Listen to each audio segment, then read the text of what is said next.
This podcast is about correcting the balance, whether it's something celebrated as good when it shouldn't be, or the other way around. Or maybe the heroic tales of history just need to be knocked straight on their ass. Me, I just want to share the complete picture, because that's when this whole thing gets fun. Warning, jokes and sarcasm may ensue. Welcome to Prick the Balloon. Hi, I'm Mike Vance, and welcome to episode 19 of Prick the Balloon. First, sorry for the delay, but I got a little of that COVID sickness thing that went on, and it sidelined my voice from being human-sounding and kept me from going without coughing for long enough to complete a paragraph. Hopefully, this episode will be worth the wait. This one is going to be chock full of hardcore American history. Specifically, I want to talk about rebellions. Of course, we've had a couple of big ones, the American Revolution and the Civil War, but clearly those warrant their own 22-part episodes and more. So these are going to be unrelated, standalone insurrections, rather than part of the modern-day serial uprisings continually promised by the radical right. Before we get into the big-time history, though, I want to talk about the movie Civil War. Okay, not really the movie, but the premise behind it. The one thing I will say about the movie specifically is that since even Americans don't understand American politics, we sure as shit don't need any pouncy Brits coming over to take a side. Stick to your own subject matter, bucko. You don't see Americans trying to remake Sherlock Holmes with a Chinese female Watson, or God forbid, turning Shakespeare into a street gang musical, do ya? No, you don't. From both a historian standpoint and an American human, I do not see the basis for another civil war, or frankly, anything close to it. Call me a naive optimist, and feel free to remind me that I thought Tim Duncan wasn't tough enough to be a force in the NBA. And yes, I am saying that keeping in mind that a reprehensible cretin in the Ohio legislature recently said that's what needed to happen if the radical right lost another election. Incitement to lawless action, by the way, is most decidedly not protected by the First Amendment. That subhuman turd in a cheap synthetic sports coat should be arrested. I have also not already forgotten that some disturbed under-21 loner with a legally obtained gun took a shot at Cheeto Benito and instead killed somebody's dad. Inexplicably, that prompted grown-ass adults to strap maxi pads to their ears and go out in public.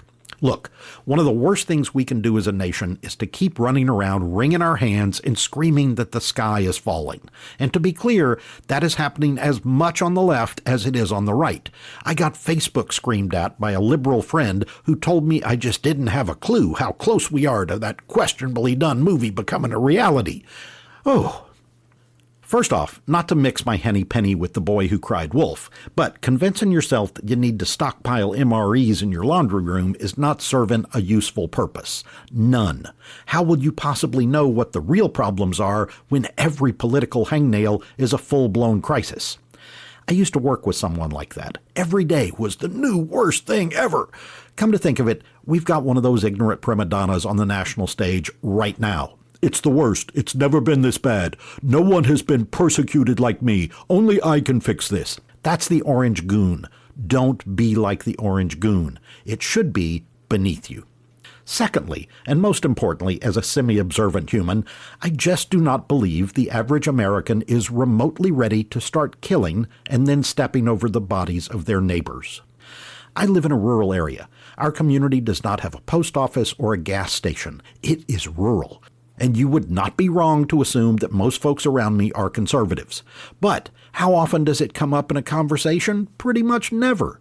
They know how I feel, and yet we all wave to each other from the front porch, and when the storm hits, we're out there with chainsaws and tractors to clear the roadway. We all donate a pie to help the volunteer fire department and buy a plate of fried chicken at the fundraiser, and Mr. Haney still comes to all of our houses. In the cities, you get yard signs that you either like or hate, but there's no one among us who doesn't have friends or family they disagree with. At least until the piece-of-shit radical right politicians with their stacks of bribe money dismantle our public schools, those are still there for kids of both right and left to attend and commingle. Maybe that's the modern West Side Story. When you're a progressive, pa, pa, pa, pa. As much as most Americans feel like they want to shoot that rat bastard driving 55 in the far left lane, or the fat ass ordering different sandwiches for 27 of her coworkers while you've only got 20 minutes to eat and get back to the office, we don't normally do it. The occasional Popeyes drive-thru notwithstanding. I don't believe most Americans overall want to kill other people. And that's what it comes down to. We're scared to death of spiders and flying roaches. We're not going to suddenly develop a taste for bodies ripped in half by an AK.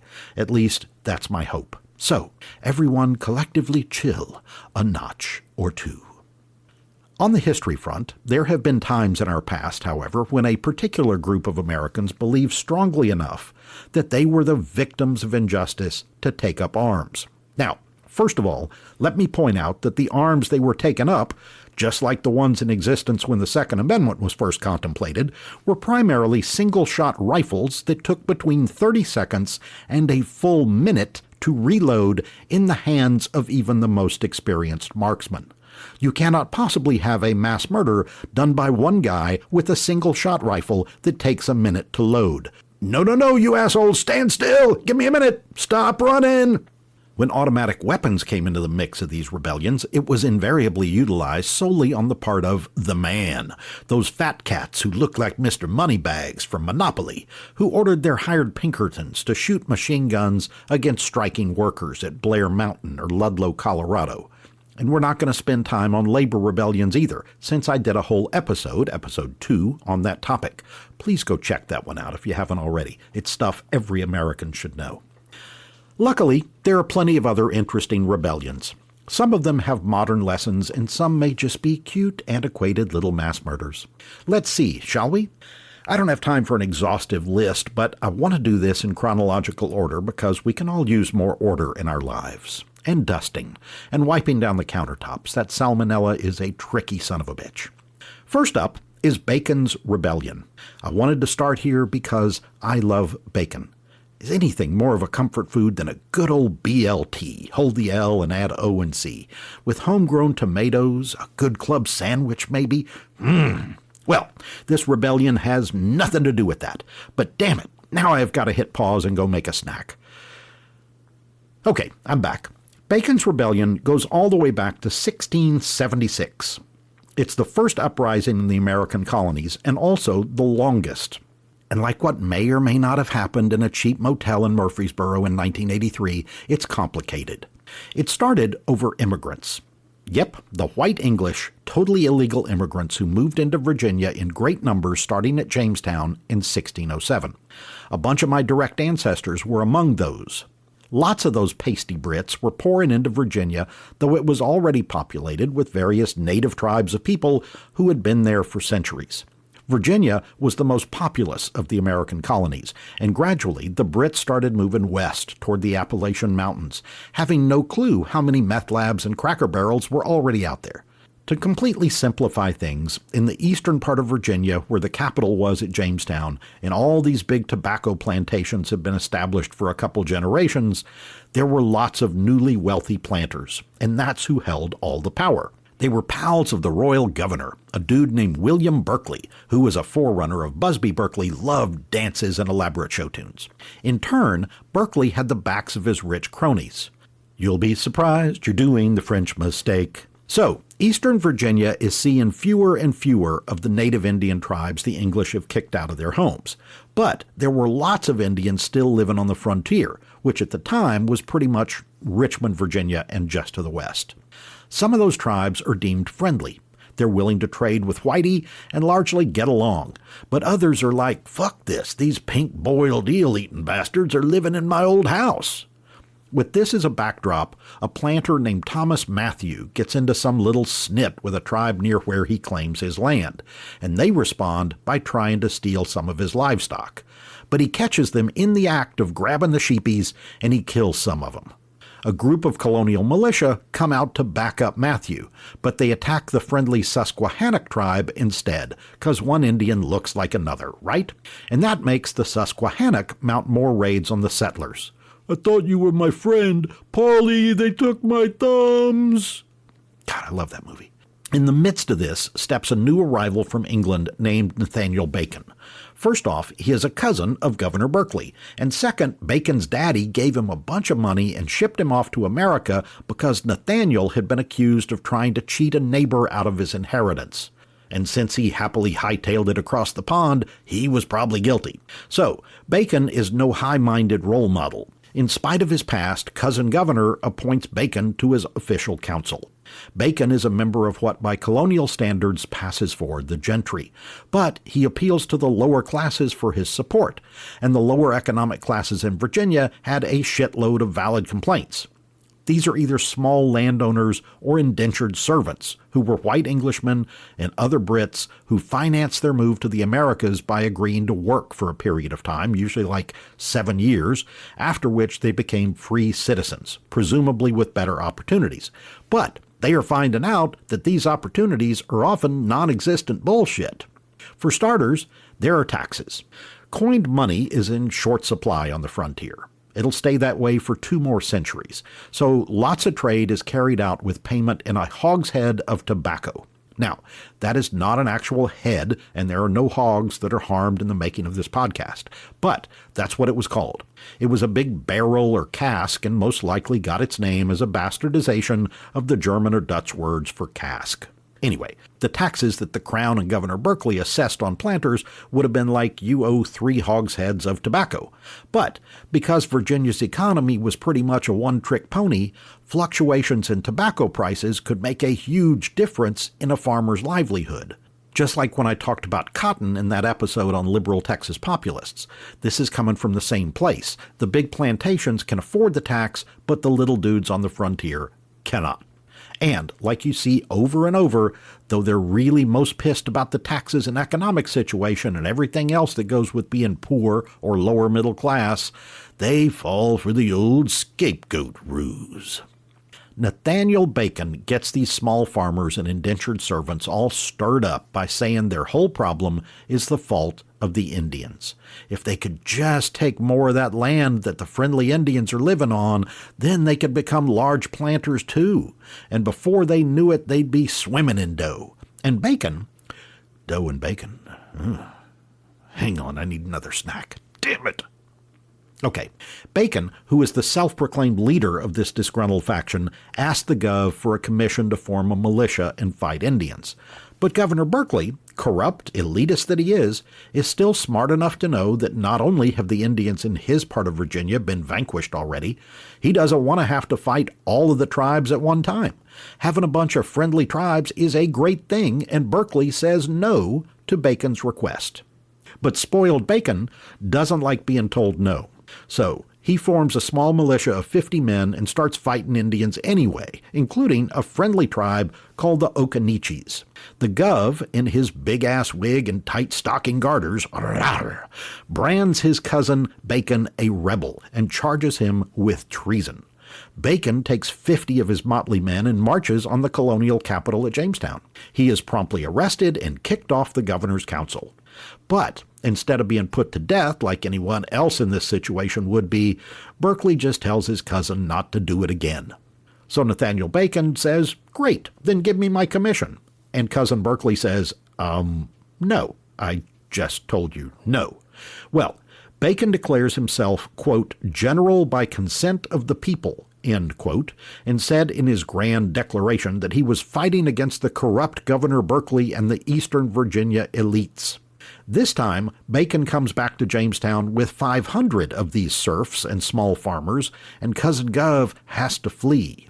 It became a bit of a standoff, since Bacon knew he couldn't hold the town and Berkeley's not sure he could take it back. So, Bacon burns a bunch of the buildings, including the church and the State House. Sadly for Nathaniel Bacon, he died of dysentery in October of 1676, and no one even knows what happened to his body. By now, there was this huge uprising of the masses, and King Charles II sends a ship full of royal soldiers to stop the rebellion.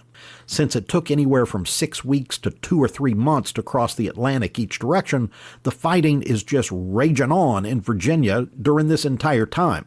"Hey, you kids, knock that off! Your father will be home in the winter!" The Redcoats finally arrive, restore Governor Berkeley to power, and the Gov has 23 of the rebel leaders hanged. How did things shake out here? Well, for the Indians, who were made the scapegoats of all of this trouble, no one knows for sure, but anywhere from 100 to 400 of them got killed by Bacon's army. It seems likely that there were some casualties among the English, but beyond the 23 unfortunate dudes who got strung up, that's not clear. Thomas Matthew, the one who stirred all this shit with the neighborhood tribe up in the first place, ended up writing the book about Bacon's rebellion, and when Thomas Jefferson read it, he decided that Nathaniel Bacon was a hero, and Jefferson drew a straight line to the causes of the American Revolution. But Bacon's minions, no matter how grounded in reality their grievances were, they weren't rebelling against the English king. In fact, in Bacon's declaration, he said he was defending the king against abuses by the corrupt elites. I'm not seeing anything high-flown here at all. These folks wanted not to pay taxes and to kill Indians and take their land.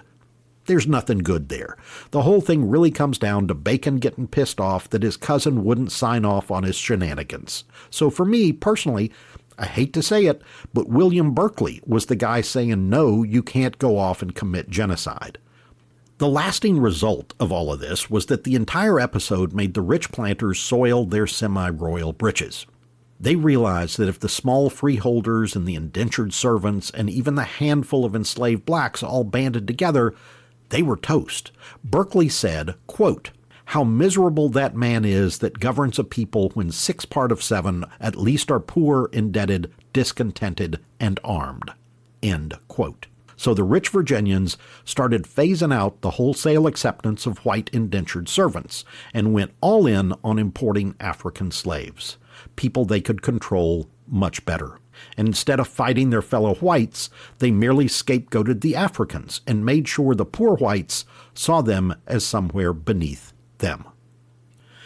One of the most beautiful and often forgotten things about the United States is that we were not just English. More than half the modern country was either French or Spanish, and right around the time of Bacon's Rebellion, just 4 years afterwards, was the Pueblo Revolt, and it was against the Spanish. And don't forget here, by the way, that the Indian Wars, all those Indian Wars that followed for years, and those raids and ambushes, those are all rebellions.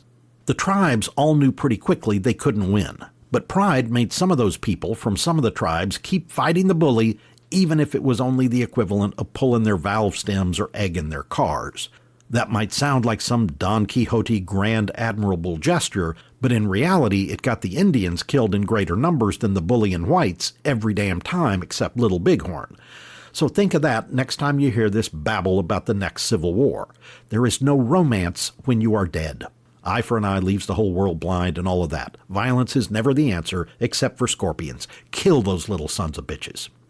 The reason I'm singling out the Pueblo Revolt of 1680 is that this rebellion worked, at least for a while.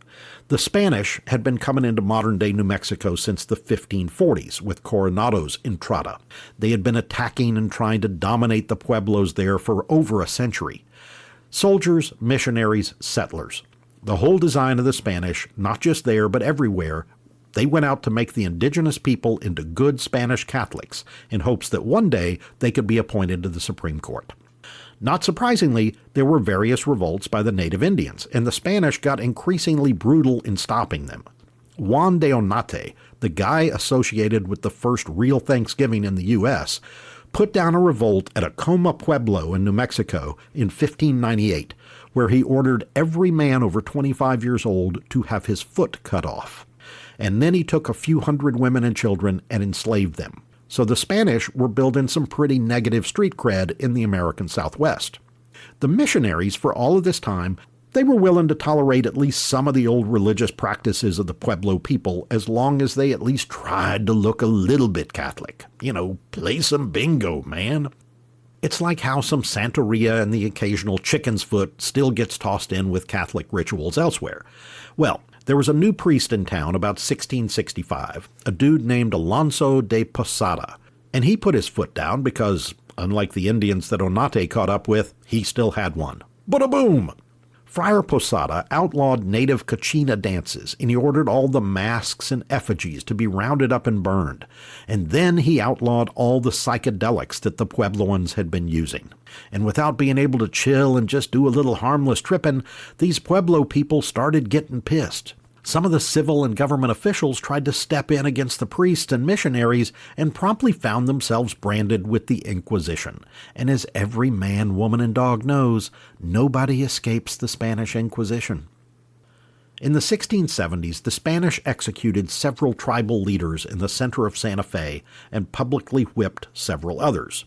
One of the ones who got the beating was a holy man named Pope, not to be confused with Po' Boy, who invented the shrimp sandwich. Well, the Spanish picked a bad time. The Pueblos were already not at all happy about the whole having their entire culture stolen from them thing, but this coincided with a drought that was destroying the crops they needed to survive.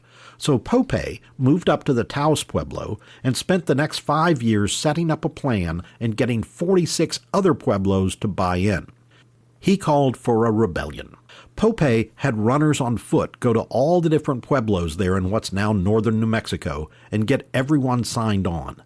Each band got a rope filled with the same number of knots, and they untied one knot every day until they were gone, and that signaled the revolt. Everybody was to rise up at one time. They'd kill the Spanish in their pueblo, and then everyone would converge on Santa Fe. Keep in mind, all these battles were tiny compared to the numbers you find in the American Civil War, for example. But still, this was a bloody uprising. About 600 Puebloan people were killed and about 400 Spanish, including hundreds of civilians. But it was enough to send the rest of about 2,000 Spanish settlers running for their lives. They abandoned that New Mexico territory for 12 years before they came back. And when they returned, it was with a different and slightly less harsh dynamic, a true, baby, I can change moment. Also, like any abuse story, after the Spanish came back in 1692, they grew increasingly worse. And the Puebloan people largely ended up tending the Spanish fields, selling jewelry by the roadside, and going to the Catholic Church anyway. There were some other notable troubles against the various kings of England and Great Britain, like the Boston Revolt in 1689, which had to do with an unpopular governor, the Catholic versus Protestant trouble in Britain, and a bunch of drunk prison guards, and perhaps even a little cross-dressing. Sounds good when I put it like that, but if it lined out in detail, boring. So, let's move on to Shays' Rebellion in 1786. This is the first one that pops up after the United States became a country, but it happened under the Articles of Confederation, not the Constitution, and that is muy importante because it really changed things. When the Revolutionary War ended, like every other war, the government and many big merchants involved were in the proverbial shit ton of debt. So they stopped loaning money and started asking for cash on the old barrelhead for goods and services. Temporary reprieve from that hogsheaded tobacco thing. If you remember the deal about rich people in the east of Virginia and poor farmers out west, the same shit was going on in Massachusetts after the Revolution. The rich merchants back on the East Coast in Boston held debts on the scrabbly little farms out in the western part of the state, and they started foreclosing. Also, the state governments raised taxes to pay off their debts and ended up with taxes even higher than what they had protested under Britain. Now, making things worse was the fact that most of what the eastern fat cats saw as pissant little redneck farmers also happened to be Revolutionary War veterans, troops of the line who had fought to establish the very United States we have today, or sort of. More on that in a second. These veterans had been promised pay and bonuses, and those never came through, so they are getting the old economic enema on both ends. Yeesh. But bear with me for a second, because I'd suggest that if liberals want to understand the frustration with the system that originally attracted certain voters to the Orange Goon in 2016, think about this frustration right here. These Continental soldiers turned farmers left behind. Of course, today they've latched on to a pitiful con man and have turned to the fat cats in red ties, thinking they give a rat's ass about the little guy's lack of viable health care or wages that have seen negative growth against inflation since LBJ was in office, and no, that is not exaggerated for comedic effect. I'm just talking about the original emotion before they bit onto the treble hook dangled by the spray-tan Barnum. Anyway, back to 1786. The dude who became the leader of these disgruntled farmers out in western Mass was an ex-Continental Army captain named Daniel Shay. Shay had good leadership skills, and before long he was staging organized protests with a growing number of men behind him. They were doubly pissed because the state legislature had met and done exactly zilcho to address any of the petitions they'd gotten about debt relief. If there had been cappuccino in Boston in 1786, these elected officials would have been sipping it with both pinkies extended. Daniel Shea had his now armed followers blockade county courts and disrupt things so that the debt collectors from back in the fancy eastern towns couldn't process their paperwork. Well, where the hell was the government, you ask? The United States was still laboring under the Articles of Confederation, which was sort of a buffet approach to governing. It was like joining the gym on a $5 promotional membership and then never going. You could say you belong to a gym, but you don't actually have to lift any heavy laws or do crunches that you don't like, or even break a sweat helping out other states. And our fearless leader and hero George Washington, he was a private plantation owner down on the Potomac, sitting on his big porch, distilling his own whiskey and using his slaves for games of giant live chess. Washington was outraged over Daniel Shea and his followers, and he wrote to his buddy that, quote, "Commotions of this sort, like snowballs, gather strength as they roll if there is no opposition in the way to divide and crumble them," end quote. So the governor of Massachusetts, one of the debt holders, of course, set up that opposition. With private merchants in Boston footing the bill, former Continental General Benjamin Lincoln gathered a force of 1,200 soldiers and marched to the Federal Armory at Springfield, which is just 3 blocks over from Moe's Tavern and the Quickie Mart, by the way. Sure enough, here came Shea with his 1,500 rebels. The difference was that the paid National Guard had cannons, and 4 of the rebels were killed and 20 wounded. They turned and ran like Josh Hawley. They were later pardoned, but you get the same storyline as the elites in Bacon's rebellion a century earlier. These fancy pantsers realized they needed a stronger government, and Shea's rebellion was one of the primary catalysts for the Constitutional Convention that convened in the fall of 1787. George Washington was picked to preside over that convention, and as you may have heard, he became our first president. A reminder that the real birth date of the US of A is that of the Constitution. And as Shea's rebellion shows, it was all to protect the rich folks from the rabble. That's why you got the Bill of Rights added on only later, after there were protests from the relative liberals like Madison and Jefferson. Keep in mind, only white men who owned a certain amount of property could vote, but the conservatives, of which Washington was decidedly one, carried the day. Please see the Electoral College. 97 towns and villages that had supported Shea's rebellion sent delegates to the Massachusetts ratifying convention, and only 7 of them voted in favor of the Constitution. One last footnote about heroes and villains. The Chief Justice of Berkshire County, Massachusetts, a guy named William Whiting, was one of the moneyed elite, to be sure, but he sided with the rebels, and he said that the legislature was trying to enrich themselves at the expense of the poor farmers. Famous General Ethan Allen gave the rebels refuge across the border in Vermont, but he refused to take part in any more protests. And John Hancock, the new governor of Massachusetts and the drunk with the big handwriting, he was the one who issued the pardons. Samuel Adams, on the other hand, that firebrand patriot who was so important in starting the revolution to the point that he got a wicked brewery named after him, he said the rebels should all be executed. The next one is here largely because Whiskey Rebellion is just such a bitchin' name.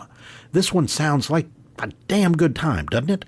Unless they were referring to the rebellion that your body might make the next morning when you think huevos rancheros sounds like a fine idea. Again, this one was all about taxes, though the participants were most definitely commode-hugging. Let me remind everyone that early Americans drank a lot. I mean, a lot. Like Foster Brooks telling you to lighten up. Whiskey rations were still issued to the Army and Navy every day. Whiskey was so important on the frontier that it was used in place of currency. Remember that shortage of coins and paper money that I mentioned before. Well, in 1791, Alexander Hamilton, that shit-heel, philandering, overrated right-winger, saw to it that the new United States government passed an excise tax on whiskey. Hamilton wanted to pay off those Revolutionary War debts, and he also felt it was important to assert the federal government's power. In places like western Pennsylvania, where whiskey was currency, that's akin to taxing dollar bills.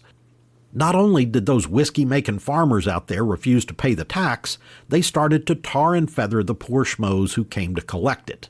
In July 1794, a group of 500 armed men burned down the house of the regional tax inspector.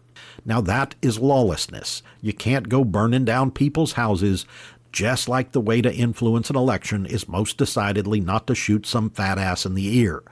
But the reaction of the feds was a little extreme.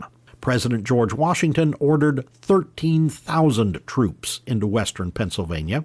Not surprisingly, the would-be rebels just kind of melted back into the woods or passed out under a hammock. That was the end of the Whiskey Rebellion. No battle, just hangovers. But it was the first time federal troops were used against American citizens. Hamilton was especially jazzed about being able to show off that power. And on the flip side, it horrified Thomas Jefferson and his buddies so much that it really spurred them on to establish the Democratic-Republican Party and start the two-party system in the United States. Learn more about that one in episode 9, called Party of Lincoln My Ass. I couldn't go through this without talking about Nat Turner's rebellion or other slave revolts. And I have it on the list to do an entire episode about this topic, so I don't want to bruise the fruit by short-sheeting that topic here. But I want to give you a taste so you don't think I forgot it. Rightly or wrongly, Nat Turner is the most famous one. It was not the most deadly one, but it's the one that has a Pulitzer Prize-winning novel written about it in 1968. Haunting book and a bestseller, The Confessions of Nat Turner. Like I said, I don't want to give it away, so I'm going to save the details for later, but the topic of slave revolts is important and fascinating, and that definitely goes for Nat Turner. The first thing to keep in mind with the general topic of slave revolts in the U.S. is that it's almost impossible to get an objective telling of the story. 99% of the accounts were written by the white folks who had just finished killing off several dozen of their uppity slaves. Know this. White slave owners were terrified of slave uprisings. They could do the math. They knew they were ridiculously outnumbered. And there were all kinds of diaries where white people talk about being kept awake at night by noises, thinking one of the people they enslaved was coming to kill them while they slept. It did happen, of course, but the rumors and the fears were way greater. When they wrote about uprisings, part of their mission was to make their neighbors stay vigilant and oppressive. And here I go talking too much already. Nat Turner was a self-styled prophet enslaved in Southampton County, Virginia, which means he may have been a tad out there on the religious limb to begin with. He had learned Christianity and dove into the deep end. In fact, he took a solar event that created green light in the sky as a sign from God to start his uprising. Bottom line about that rebellion was that Turner was a clever planner, and he and the people he assembled showed a serious and largely understandable bloodlust. But they also killed women, children, and even babies. A total of 55 white men, women, and children. The whites organized and killed about 36 of the rebel slaves before being satisfied that they had things back to their rigidly controlled normal. The rest they wanted tried in court, because doing it that way, they would receive compensation from the Commonwealth of Virginia. Restitution for the economic loss of their enslaved investment. Those trials led to 31 people condemned to death. 19 were executed, and 12 had their sentences commuted. Turner himself stayed a fugitive for months. Once he was caught, he gave his whole side of the story from his jail cell. I want to talk about semantics for a second. The New York City draft riots in 1863 carries the name of riot, not rebellion. It's always referred to as draft riots, and that's what it was. But of course, it was also a rebellion against the draft. Same thing happened in the South, actually. People physically fled the draft. The Confederates had the first draft in the history of the Americas, but the Union was just a few months behind.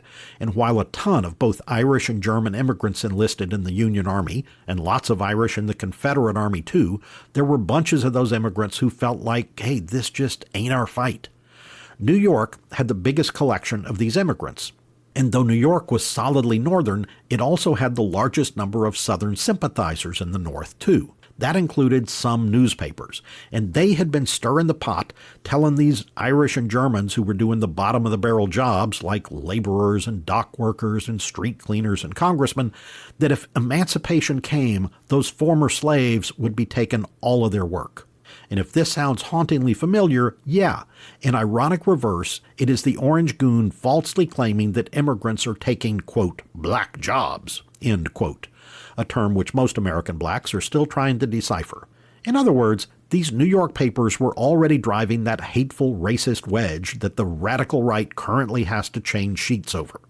So when the U.S. Army all of a sudden starts drafting these immigrants and hauling them off to fight and die to free blacks who they are convinced will in turn steal their job, well, shit hits the fan. If a guy had enough money, specifically $300, he could buy his way out of the draft. But these poor immigrants didn't have that kind of jack. This was no peaceful protest. This was murder in the streets of New York, and free black New Yorkers got the worst of it. On top of that, because blacks were not citizens of the United States, they didn't get drafted. Resentment was a mile high, and empathy not even an inch deep. The first day of the draft lottery, in July 1863, things were pretty quiet. But the following morning, the Irish, insert your own drinking joke here, just erupted. They started attacking government buildings, stealing podiums and rubbing their asses on important people's chairs. There were thousands of them. They outnumbered the police, so nobody could stop them. By the afternoon, the mob had started targeting blacks and burning their homes and businesses. Thousands of people attacked the Colored Orphans Asylum. They let the kids go. They didn't attack the children, but they took all the food, clothes, and bedding and then burned the joint down. The mob attacked abolitionists and burned those homes. They burned businesses by the docks that catered to black customers. But the biggest thing was that they lynched black men and strung them up from city lampposts. This went on for 4 days. The official death toll by the city was 119, but realistic estimates range as high as 1,200 people murdered. More than 3,000 black families were left homeless in Manhattan and Brooklyn and Staten Island. The Army hustled some New York regiments directly off the battlefield at Gettysburg and put them on trains to New York City to stop this shit. And those draft riots remain by far the deadliest riots in U.S. history. So you see why that earns the name of riot. But the definition of what gets called a rebellion depends on who's doing the telling. Some people get all panty-wadded over terminology. Another military-related episode that's always been called a riot, including by me right here, is the Camp Logan riot in Houston. But it really wasn't. Here it is in a nutshell. A company of the 24th Infantry, a direct military descendant of the U.S. colored troops from the Civil War, got sent to Houston in 1917 to guard the construction of a new training camp as the U.S. got ready to enter World War I. These were veteran soldiers who had fought in battle, some all the way back to the Philippines War, and they were used to being treated with some respect, at least. Lots of the locals opposed them being there, especially the Houston police, who were violent and racist. A compromise got made with the Army where these black soldiers, even though they were military police, would not carry weapons. One day in August, one of their soldiers got the holy shit beat out of him by cops when he tried to intervene against said cops, beating a black woman in her nightgown. That soldier then got tossed in jail. A corporal from the company went down to get him out of jail, and the cops beat the shit out of him too. Rumors got back to camp that the corporal had been killed. By nightfall, about 100 or so men from this company of the 24th, men who were forced to live in a segregated camp, took rifles from the Camp Logan Armory and started marching toward downtown Houston, with the goal of attacking the police station and freeing whoever was still being held there. It's the only American riot I've ever seen where more whites than blacks were killed, but the Army made up for that and held a mass court-martial and execution that was so egregious that it changed the entire military code of justice. The U.S. Army just recently, as in the last couple of years, made amends and issued full exoneration. There has been a movement by many liberals to not use the term riot in this case, but to most people it's known as the Camp Logan riot. They want to use the term mutiny instead. After really giving it some thought, though, I have small problems with both of those words. Riot just sounds out of control, and that's the whole thing with words. They take on connotations and words conjure up visual images. When you hear riot, you think of Detroit or Chicago in the 60s, or you think of Rodney King or George Floyd. And every time, the mental images are burning cars and looters snatching a big screen from a busted open Target store. And in that sense, the 1917 happening in Houston was certainly not a riot. What happened in New York in 1863 was. In Houston, 1917, that was done with a fair measure of military protocol. It was a measured response. And that military protocol is why I have an equal problem with the word mutiny, which was the word the liberals in Houston wanted substituted. Think Mutiny on the Bounty or the Cane Mutiny. It was the strawberries. I prove beyond a shadow of a doubt. Those were actions against military leadership contained within the military, and Camp Logan was not that at all either. The soldiers of the 24th Infantry were not mutinying against the military commanders. In fact, it was the accidental shooting to one of their own white army captains that took the wind out of the whole thing. These soldiers were pissed at racist cops of the Houston police. They were rebelling against the violent Jim Crow treatment being dished out against black citizens. So I'd call that a rebellion. And that brings us to the last one I want to talk about. It involves the military and police and failed promises, and yet it never gets the term rebellion or revolt or riot or any damn thing. It's just called the Bonus March. But it's a peaceful military-like protest that turned into one of the most shameful stories in U.S. military history, replete with villains that make Snidely Whiplash look like Little Debbie. This event took place in 1932, and it's a bad acid flashback to Shays' Rebellion and the treatment of veterans after the American Revolution. Under the Articles of Confederation and just before Shays' Rebellion, there had been an incident where veterans who were still waiting on back pay and promised pensions surrounded Independence Hall in Philadelphia where the Continental Congress was meeting, and they stuck musket barrels through the open windows and pointed them at the likes of James Madison and that self-absorbed rat bastard Alexander Hamilton. The Congress responded by running away to Princeton, New Jersey. But when they wrote the Constitution in 1787, they made damn sure that the seat of government was under total federal control, not some state that might end up with a craven and cynical opportunist like Greg Abbott running it someday. That's part of why we got the District of Columbia. And that federal district figures into our story in 1932. So too does the way the U.S. has offered pensions to its soldiers prior to the GI Bill that came along during World War II. That bill was passed in 1944 by unanimous consent of both House and Senate, by the way. Before that, the MO was to vote for a pension for the soldiers who had just survived the war, but not so the bulk of guys actually got the money for decades. The U.S. Army soldiers who fought under George Washington didn't get their chance at applying for a pension until a law passed in 1818. So, a guy who was 20 when he crossed the Delaware with Washington and fought at Trenton would be 62. If you were Continental Militia, like most Revolutionary soldiers, they didn't create a pension until 2 years after that. Widows finally got a Pension Act in 1836 when they were mostly in their 80s or 90s. Okay, actually, most of them were dust in the ground. After the Civil War, Union soldiers got pensions only if they could prove that they were disabled or totally broke-ass poor. They had to provide a certain number of depositions from people who had known them for years to swear that, yeah, those 2 legs that Billy's missing have really slowed him down. Confederate soldiers got benefits from their individual state governments. Some states started paying for artificial limbs starting about 10 years after the war ended, and then in the late 1880s you got actual pensions. World War I was looking like more of the same ungrateful shit. Thanks for playing soldier and getting shot and PTSD and all, but we'll get back to you on that whole benefit thing later. In 1924, 8 years after the war ended, Congress approved a bonus for World War I soldiers who came home. The bonus was expected to average about $1,000 per soldier depending on rank. But the catch was they didn't get the money until 1945. Interestingly, Calvin Coolidge, who has this sort of positive rep now because he's famous for not saying much and wearing stupid hats for photos, Coolidge vetoed that delayed piddly bonus, saying, quote, "Patriotism bought and paid for is not patriotism," end quote. For the record, Coolidge never served in the military. Congress passed that bill by overriding Coolidge's veto. Well, by 1932, the Great Depression was as low as it could get. Publicly owned companies overall had lost 89% of their 1929 value. Real gross domestic product had dropped almost 30% in 3 years, and unemployment had topped out at 25%. For you math challenged, that's 1 in 4 Americans who were used to working that were not. That 1 year alone, 1932, more than 273,000 Americans lost their homes to foreclosure.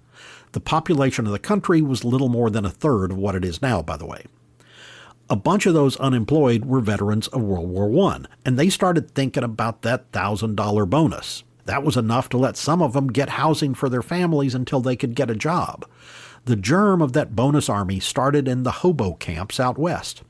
And for the record, hobo camp just sounds much more adventure-filled than homeless encampment, don't you think? Eating beans out of the tin can with Popeye while menacing John Carradine-looking dudes or peering into the campfire. During the Depression, those camps tended to be rural or along rivers as opposed to in downtowns, though there were plenty of Hoovervilles, as they called them in towns too. These were displaced war vets who were being ignored and felt like they deserved better. Whether that made their suffering any worse than the next families, your call, but they were in bad shape.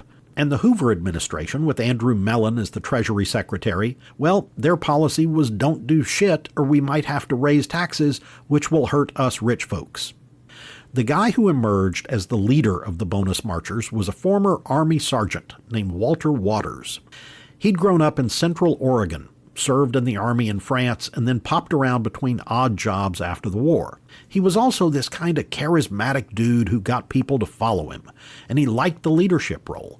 It was pretty organic at the start, but Waters got hold of a khaki uniform and made sure that the men, who started calling themselves the Bonus Army, adhered to military methods. He didn't want them getting all drunk and tearing shit up and scaring people. He and the other guys in charge had this innate little PR gene. They started out from Portland with about 400 XGIs and some of their families, and the idea was to ride the rails in boxcars to deliver their message to Congress.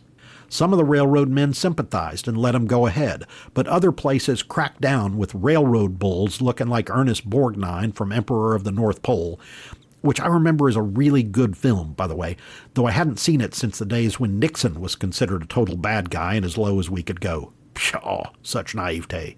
And there were some great character actors in that film, including Charles Tyner, who is a perfect 10 on the creepometer, and Elijah Cook, who goes all the way back to getting bitch-slapped by Sam Spade and Maltese Falcon. So keep that in mind, sister, because when a man's partner is killed, he's supposed to do something about it. It doesn't make any difference what you thought of him. The farther east the bonus army got, the more veterans glommed onto them, and the more the man tried to stop them.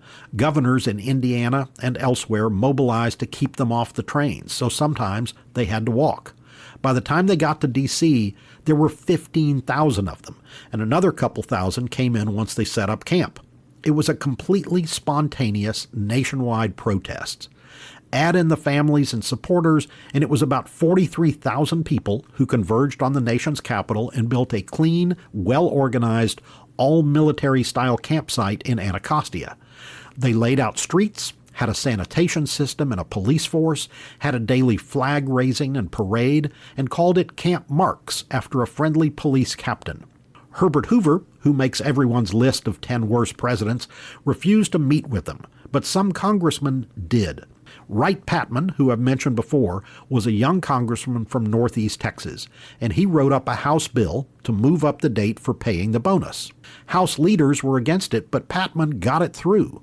When it went to the Senate, thousands of bonus marchers came to the Capitol and rallied. The majority leader, a Democrat named Joe Robinson from Arkansas, who had been the VP candidate when Hoover beat the electoral dogshit out of Al Smith in 1928, Robinson was for the bill, but it lost big time. The marchers broke up peacefully, but they went back to their camp with no plans to go anywhere. The police chief in D.C. had been fired in a previous place or two, but he was a World War I general named Pelham Glassford, who was appointed by the feds per that whole plan that dates back to the Constitution. His nickname was Happy, because he had this mouth that looked like it was always smiling, a permanent expression, sort of like Dick Cheney's sneer or Angelina Jolie's, "Sure, I've had a lot of Botox, but I'll do ya." Chief Glassford got along with the bonus marchers, and he worked with them to find additional housing in some empty warehouses, and to see that the entire camps got fed with decent food every day. Glassford equals good guy. Bad guys? Almost too many to list. The entire U.S. Army, in other words, the people who served with and commanded the bonus marchers during the war, some of the names you'll know immediately because they became mega heroes a decade later during World War II. Another was Assistant Chief of Staff of the Army, George Van Horn Moseley, who was eventually forced out of the Army because he was a raving lunatic pro-Nazi and avowed fascist and anti-Semite even after Pearl Harbor. Truly a pond slime excuse for a human who would no doubt have been right at home working for the Heritage Foundation. These Army leaders, particularly Moseley and his boss, along with some of Hoover's top advisors, were telling both Hoover and the world that these veterans were all communists trying to overthrow the government. Some of the radical right-wing traitors may have even believed that. Who was Moseley's boss? Douglas MacArthur, one of the people who makes my top 5 list for most despicable American heroes. MacArthur's dad was a Medal of Honor recipient from the Civil War, and little Dougie spent his whole life trying to live up to Daddy's reputation while sucking at the mother's proverbial teat. At West Point, MacArthur kept his leadership position by lying and throwing fellow cadets under the bus. It remained his MO for life. He did show uncommon bravery and even recklessness during battle in World War I, but all he took away from that ordeal was that the decoration he got from valor was not the Medal of Honor. He stayed bitter about that till he died, or faded away. Take your prosaic pick. In short, Douglas MacArthur was a vapid, preening peacock on the scale of Cheeto Benito. In late July, after the bonus marchers had been in their camp for 2 months, MacArthur and Glassford, on Hoover's orders, were to clear the warehouses. Glassford objected, but this was exactly what MacArthur had been begging for weeks. He was the kind of sadistic freak you don't ever want to see hired as a cop. Pretty sure MacArthur was in the bad fraternity in Animal House. Dougie massed regular U.S. Army troops to clear the warehouses, but the D.C. police went in first, and one of the policemen fired his pistol and killed 2 of the vets. Then Colonel Dougie, dressed in his best polished uniform with a riding crop in his hand, had both infantry and cavalry start moving in. The cavalry was led by Major George Patton. When the Army showed up, the bonus marchers thought they were parading in a show of support for their fellow soldiers, because that's how the World War I vets thought of themselves, as soldiers. But when Patton's cavalry pulled their swords and charged, that kind of gave it away. What was your first clue, Mrs. Lincoln? The bonus marchers all ran for the biggest camp, and at this point, Hoover, allegedly President of the United States, ordered MacArthur to stop. In fact, Hoover sent those orders twice, even though he himself was wetting himself under a desk across town. There's conflicting testimony as to when those orders got to MacArthur, but the fact is that he gleefully did not obey direct orders from the president. Deja vu for Harry Truman in Korea 2 decades later. MacArthur ordered his soldiers to chase the bonus marchers and their families from the camp. Wives and children who were just trying to get what they had been promised and move out of homelessness. In addition to firing live bullets and using bayonets, MacArthur had the Army use arsenic gas, similar to what the World War I vets might have faced in the trenches of France. The soldiers were also ordered to set fire to the entire camp. Hundreds of the bonus marchers were injured in the assault and the fire and the melee. A 12-week-old baby was killed by the poison gas. The spectacle of the assault was a factor in Hoover getting obliterated in the election that fall, though the fact that the whole suffering country was totally through with Republican callousness and endless greed was most of it. Dougie MacArthur and his aide, Dwight D. Eisenhower, came out just fine. They were the top 2 American Army officers during World War II. Ike's later comments show that he was somewhat against what MacArthur did, but his official report backed Corncob Dougie all the way down the line. Back in France during World War I, George Patton had his life saved by a soldier named Joe Angelo, little Italian dude. Patton got seriously hit by machine gun fire near a town in France called Chepy, and Angelo, who was his orderly, ran into the fire and dragged Patton back to safety, literally saving his life. Joe Angelo was one of the leaders in the bonus army, and when he tried to talk to Patton, Patton just blew him off like he didn't know him at all. Walter Waters, the guy in khaki who led the bonus marchers, tried to enlist in the Army when World War II broke out, but they couldn't take him because he was over 50. So he enlisted in the Navy to fight for America. Police Chief Happy Glassford was so pissed about the way the administration and the Army had treated the war vets, he told them to shove their job all the way up their Ted Cruzes. As for the bonus itself, the new president, Franklin Roosevelt, also strongly opposed giving it to the war veterans, and he vetoed bills from Congress multiple times until Congress finally overrode his veto in 1936. A little bit of book news. The second half of my Wingo duology, a book called Wingo's Redemption, will be out in 2 weeks, so watch for that. As always, make sure you've signed up for my newsletter via my website, and especially follow Mike Vance Writer on Facebook. Given my time on the injured list, and hopefully y'all are forgiven the lateness of my reply, look for episode 20 about the middle of August. Meanwhile, please spread the word about the podcast far and wide. Thanks for listening. Be sure to check out my website at MikeVanceWriter.com. Prick the Balloon is copyrighted by Mike Vance, all rights reserved.